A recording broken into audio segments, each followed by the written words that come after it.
Bonjour et bienvenue dans une nouvelle leçon de français. Aujourd'hui, nous allons voir une activité de lecture destinée à la première année du collège. Vous pouvez retrouver cette leçon dans le manuel parcours à la page 131. Et l'objectif aujourd'hui, c'est identifier la description d'un lieu.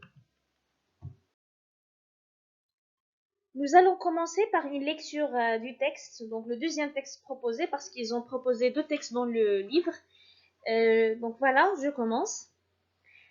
La case de mon père était faite de briques en terre battue et pétrie avec de l'eau. On y pénétrait par une porte rectangulaire. À l'intérieur, un jour avare tombait d'une petite fenêtre. À droite, il y avait le lit, en terre battue comme les briques, garni d'une simple natte en osier tressé et d'un oreiller bourré de capotes. Au fond de la case et tout juste sous la petite fenêtre, là où la clarté était la meilleure, se trouvaient les caisses à outils. À gauche, les boubous et le pot de prière. Enfin, à la tête du lit, il y avait une série de marmites contenant des extraits de plantes et d'écorces. Ces marmites avaient toutes des couvercles de tôle. Donc ce texte est écrit par Kamara Lai et l'œuvre dont il est extrait, ou bien la source, c'est L'enfant noir.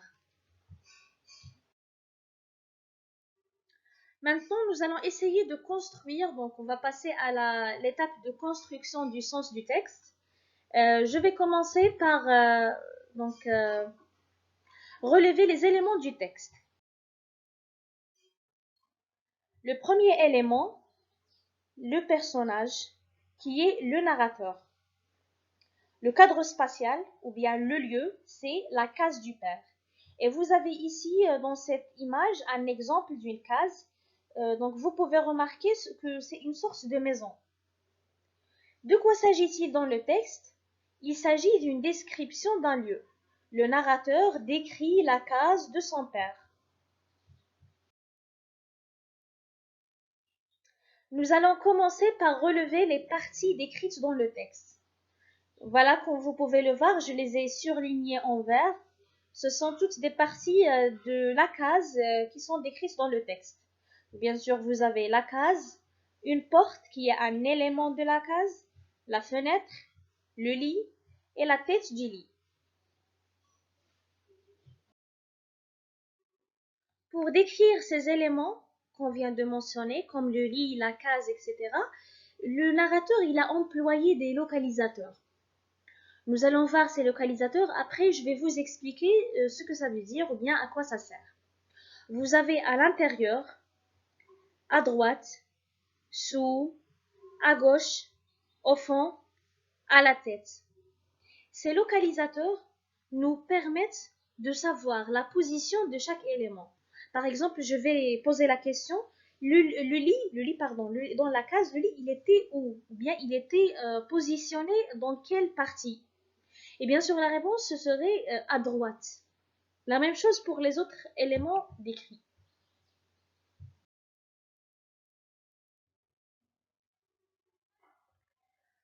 Nous relevons les tons des verbes. Donc, bien évidemment, quand on dit la description, la réponse va être automatiquement l'imparfait. Et c'est ce que je montre à travers ces verbes surlignés en bleu. Vous avez été, le verbe être, pénétrer, AIT, donc le verbe pénétrer, premier groupe, le verbe avoir, le verbe tomber, le verbe être, avoir encore une fois. Donc, ce sont tous des verbes conjugués à l'imparfait.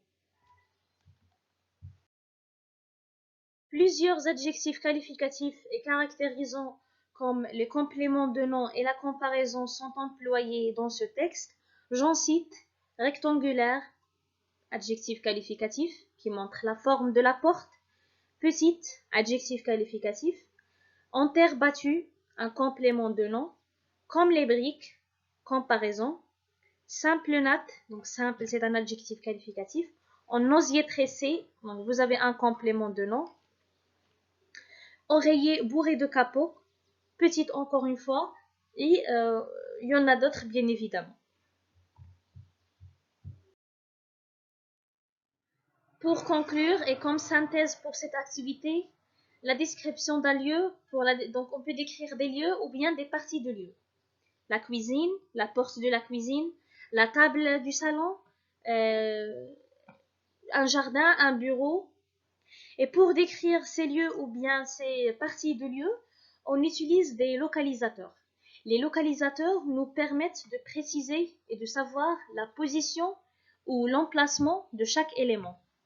À droite, à gauche, devant, derrière, sous la petite fenêtre. On peut ajouter des caractérisants qui peuvent être des adjectifs qualificatifs, grande, vaste, spacieux, rectangulaire, triangulaire, des compléments de nom, à pied, en briques, de terre, ou bien la comparaison, comme on l'a vu dans le texte, donc comme des briques.